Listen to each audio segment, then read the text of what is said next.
В эфире программа «Актуальное интервью». С вами Марфирина Алексеева. Здравствуйте. Территориальная программа обязательного медицинского страхования включает в себя виды и условия оказания медицинской помощи, перечень страховых случаев, установленные базовой программой.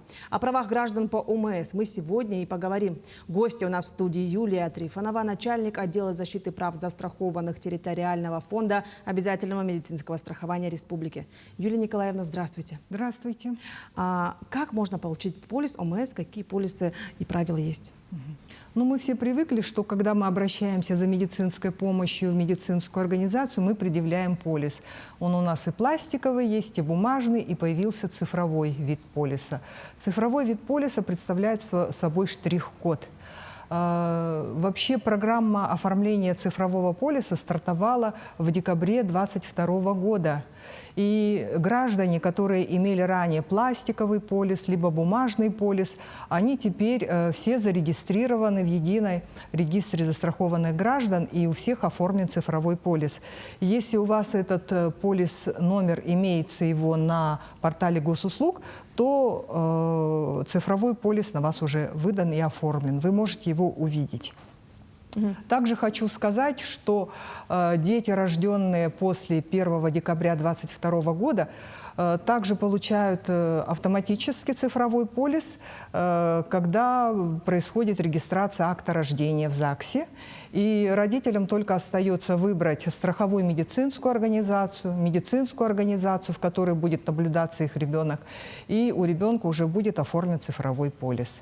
Также еще хочу напомнить, что цифровые полиса и бумажные, и пластиковые, они действуют на всей территории Российской Федерации.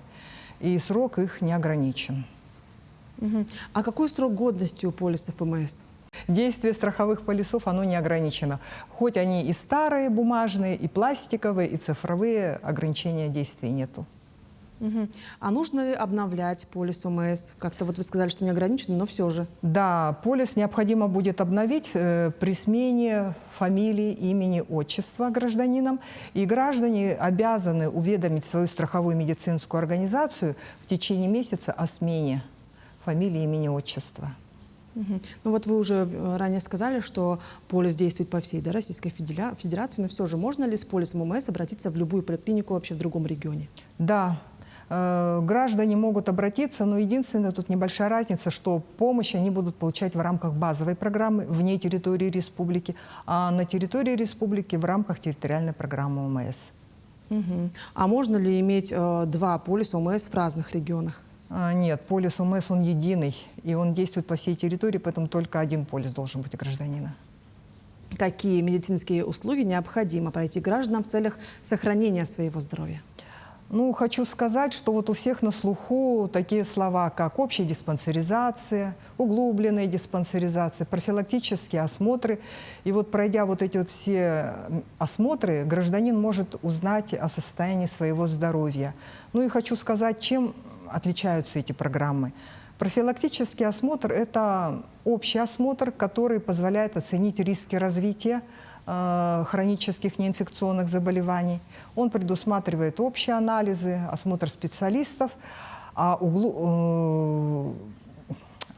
общая диспансеризация – это уже более обширный осмотр, который предусматривает более глубокие осмотры, не только по анализам, но и специалистами узких профилей. Диспансеризация, она осуществляется в два этапа. На первом оцениваются риски развития, и на втором, когда у человека, у гражданина есть риск развития определенного заболевания или имеются хронические неинфекционные заболевания, он проходит более углубленное обследование. По результатам врач решает, нужно ли еще дообследовать пациента или нет. Кроме этого, у нас еще есть углубленная диспансеризация после ковида. То есть это осмотр людей, перенесших заболевания после коронавирусной инфекции, и его могут осуществить граждане старше 18 лет. Он также предусматривает риски развития сердечно-сосудистых заболеваний, неврологических осложнений. Также этот вид осмотра проводится в 2 этапа. На первоначальном анализе, а на втором более углубленный осмотр проходит. Также у нас имеется диспансеризация взрослого населения, репродуктивного здоровья оценка происходит. То есть на этом этапе оценивается, какие факторы могут повлиять на беременность, на развитие плода, на дальнейшее течение беременности. Также этот вид осмотра осуществляется в 2 этапа. Это вот основные виды осмотров, которые у нас есть. Как оценивается здоровье граждан после прохождения диспансеризации? Ну, врач-терапевт после проведения общей диспансеризации устанавливает группу здоровья и группу диспансерного наблюдения. Первая группа здоровья – это граждане, которые по результатам диспансерного осмотра не имеют хронических неинфекционных заболеваний, либо у них существует и нет рисков к их развитию. То есть они в диспансерном наблюдении не нуждаются. Вторая группа здоровья – это граждане, у которых существует риск развития хронического неинфекционного заболевания. И третья группа здоровья, она у нас подразделяется на А и Б. Третья А-группа – это граждане, которые имеют хроническое неинфекционное заболевание и нуждаются в диспансерном наблюдении. А третья Б-группа – это граждане, которые не имеют хронического инфекционного заболевания, но имеют риски их развития. И вот эта третья группа, она нуждается в диспансерном наблюдении. Теперь хотелось бы поподробнее, как проводится диспансерное наблюдение граждан. Диспансерное наблюдение – это мероприятие, которое направлено на то, чтобы гражданин периодически посещал врача, проходил обследование и получал лечение. Ну, я хочу еще сказать, что к группе хронических неинфекционных заболеваний у нас относятся это заболевания сердечно-сосудистой системы, заболевания органов дыхания, онкологические заболевания, заболевания желудочно-кишечного тракта. Наблюдение у нас осуществляется с помощью передачи информации через канал госуслуги и с помощью страховых представителей. Они информируют граждан о том, что им необходимо пройти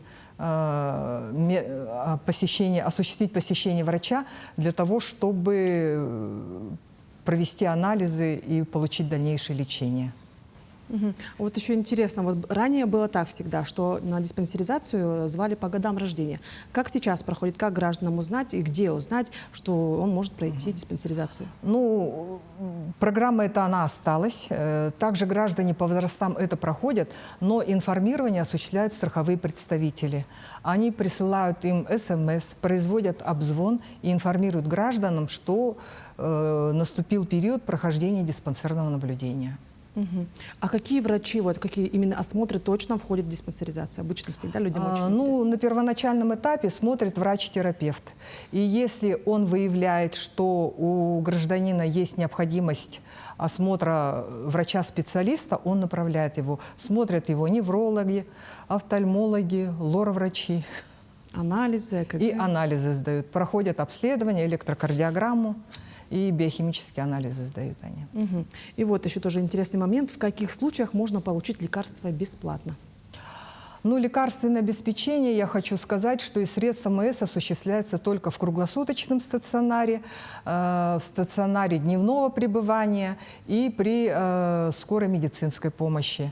Если пациент обратился и лечится в условиях поликлиники амбулаторно, то лекарства приобретаются им за счет собственных средств. А в отношении льготников я могу сказать, что их финансирование осуществляется из бюджетных средств, и это уже прерогатива Министерства здравоохранения республики.